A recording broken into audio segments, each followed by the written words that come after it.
some MAGA hat as the cherry on top of some racist sundae. Imagine you meeting God and wondering if she smoke. Imagine you seeing God walking out the liquor store. I'd have seen it before. Everything I'm doing now, I said and dreamed it before. Cause once upon a time, I begged for what I needed before. But then I learned that all I had to do was be it before. I found my light and stood up in it like my name was Theotis. Took a flight for new beginnings, hope the universe noticed. And now my home turf cheering me on. Feel like the whole... What's up, y'all? Welcome to my channel. I'm your favorite cousin, but are you mine? Make sure you like, comment, subscribe, share if you care, all that good stuff, and join the fam. So I'm here to talk to you about the Jussie Smollett documentary, and not just even the documentary, just that day, because I am from Chicago. I live in Chicago. I was in Chicago that night of the polar vortex, and a lot of stuff was left out. I'll say that. So with that being said, let's hop into it. I'm not gonna go blow by blow with how the documentary laid it out. I'm gonna put the timeline together and go in chronological order based on what came out and what happened. So let's get into it. So the attack was January 29th, 2019, and we're gonna back it up all the way a week before the attack. So a week before the attack, Jussie sent a threatening letter to himself at the Empire set of Fox Studios. The letter consisted of letters that were clipped from a magazine, and the handwriting on the envelope looked like somebody wrote it with their non-dominant hand, just in case they tested handwriting, it would not come back to them. Very intentional. Netflix failed to mention that there was a powdery substance on the letter, most likely Tylenol, posing as anthrax, a hoax.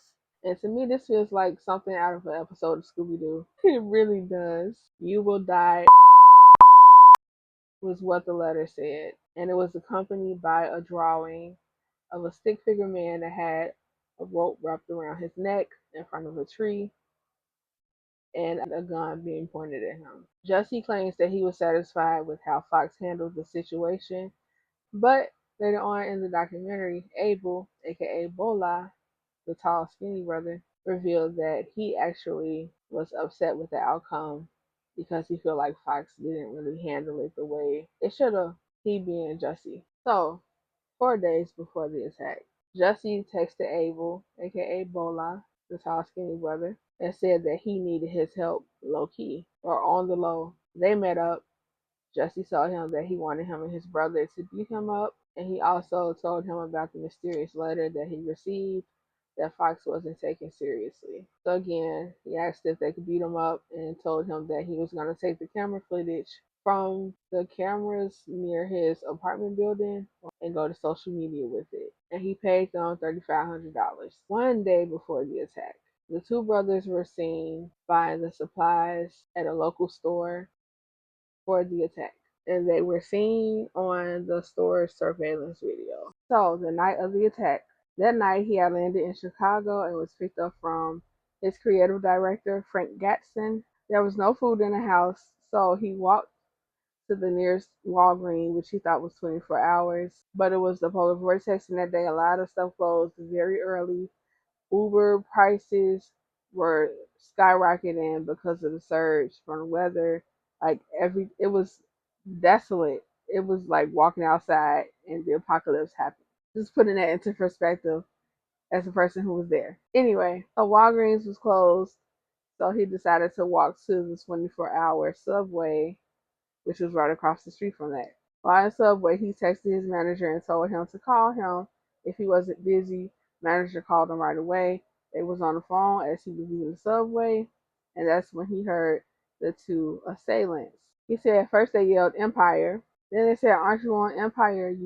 He turned around and asked, "What did you say to me?" And they responded, "This MAGA country," before punching him. He makes sure he lets everybody know that he punched back and that instead of him being jumped, it was a tussle, meaning that he was fighting back and forth. The second person joined in by kicking him in the back. Then out of nowhere, he says that it stopped. He says at some point during the attack, they wrapped a rope around his neck.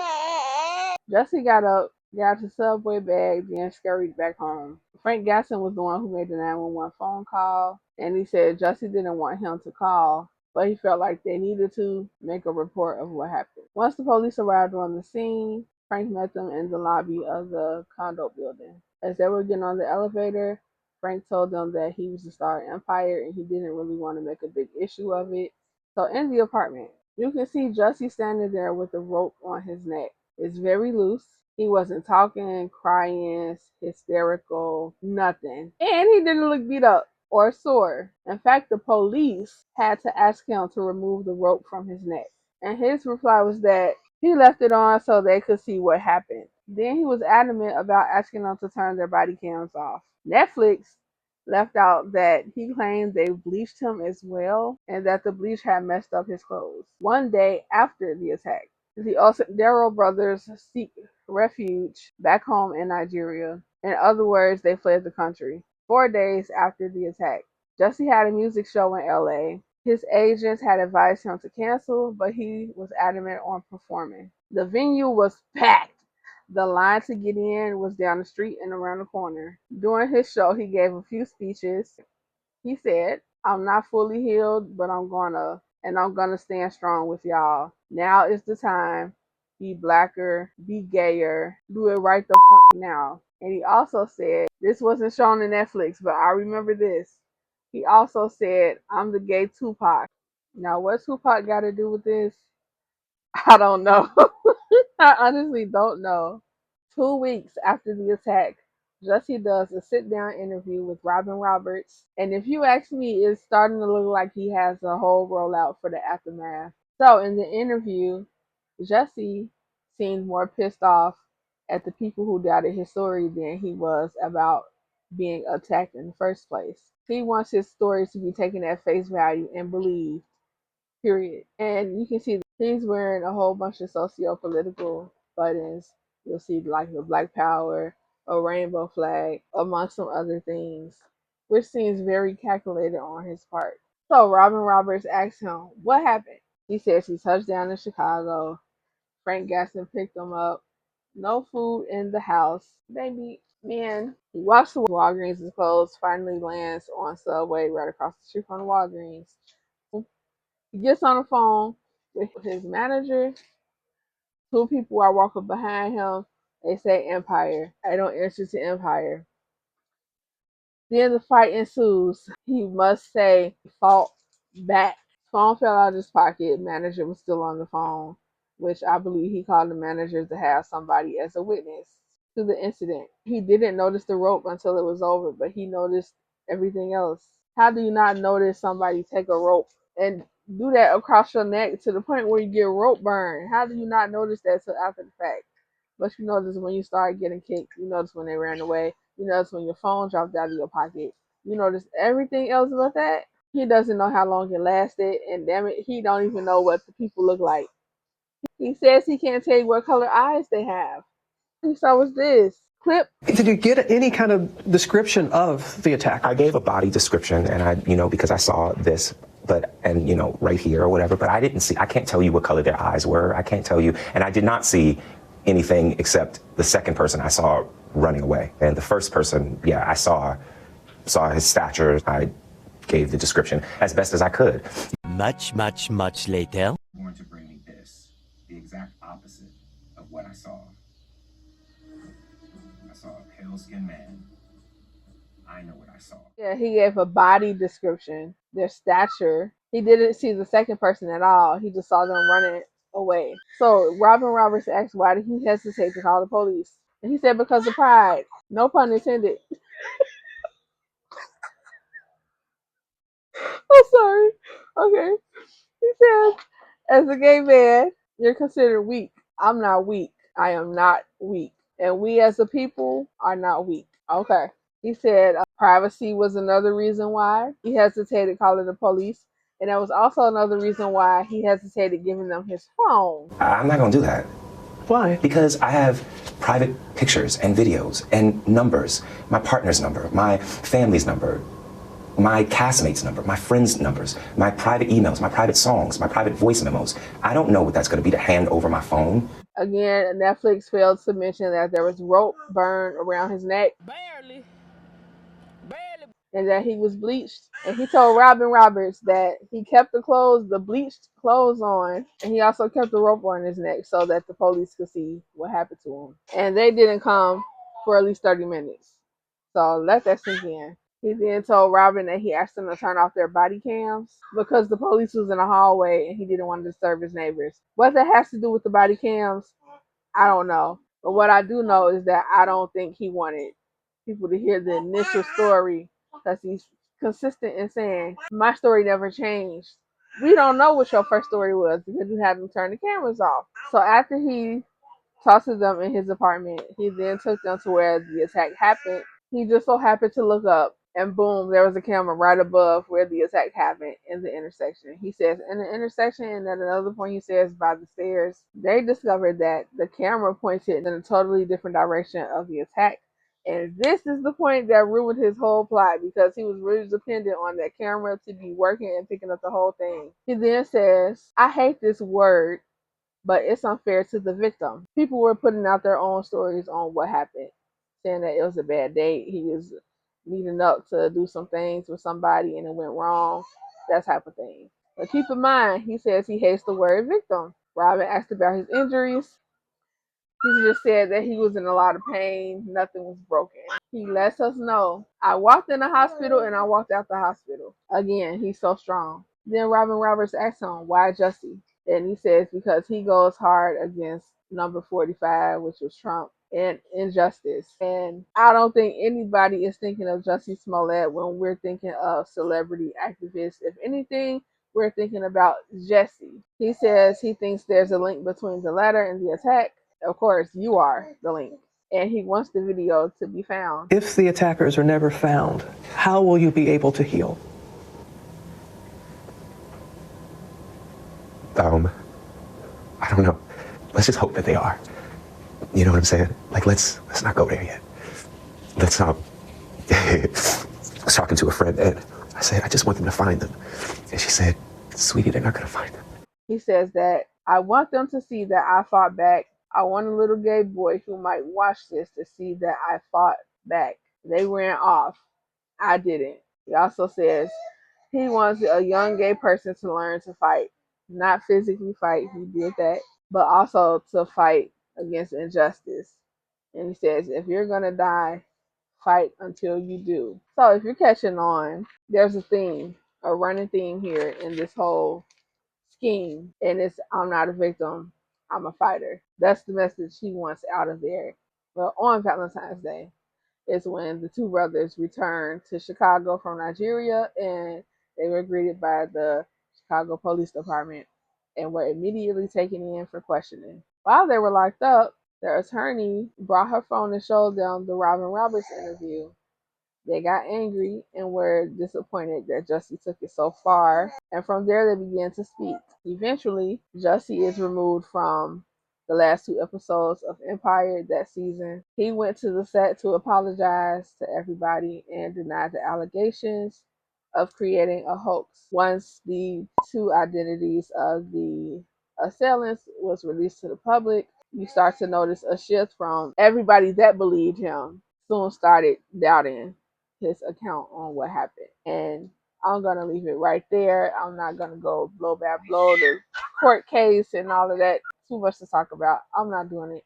I think that timeline is enough. January 29th, 2019 is when we as Chicagoans were experiencing a polar vortex. By definition, it means a persistent area of low pressure and cold air. For Chicago, that means dangerous and frigid low temperatures, crying as soon as you step outside, frostbite within minutes, especially if inadequately clothed. Damn near everything closed super early, and hardly anybody was outside. You had to be bundled the up. So you mean to tell me Jussie got a ride home from the airport, but couldn't make a quick detour to go get some food? He chose to walk in dangerously low temperatures to go find food. What is the likelihood? Two, MAGA loving, Jussie hating, Empire watching, white dudes were outside circling his neighborhood around the same time he was. And they just so happened to identify him perfectly from behind.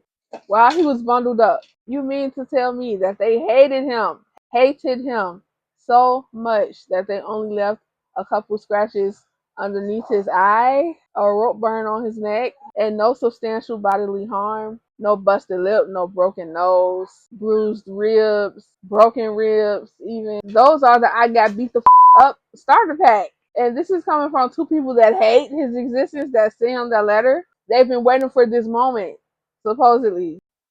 And by no means am I saying that this doesn't happen in Chicago, but they will shoot your ass, they will stab your ass, they will beat you the up. But lynching, like you acting like you in Mississippi, Jussie, get it together. This Chicago, get your story together.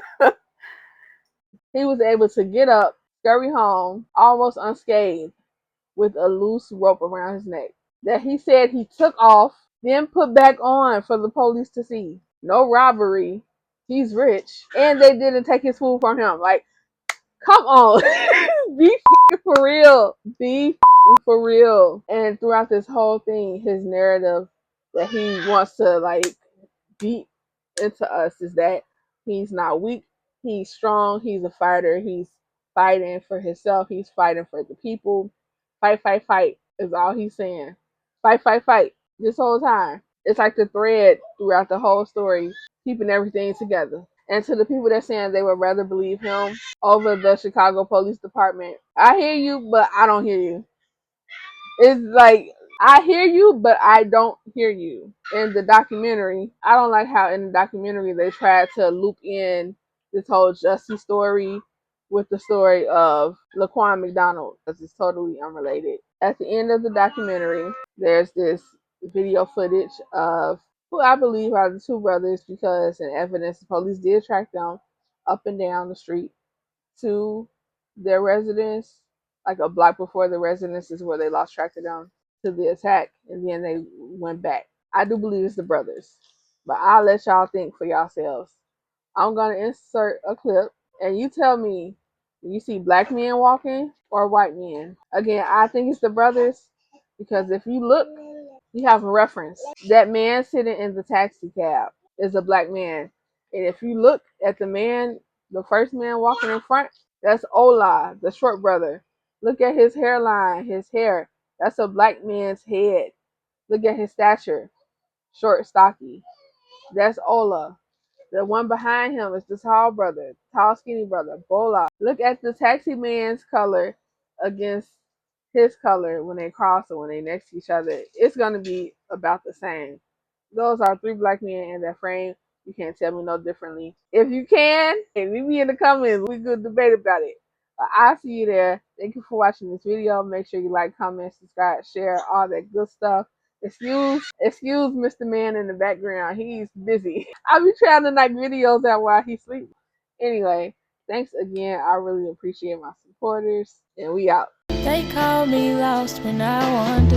I go as far as I wanna go. Temptation try pull me under, but I won't let it take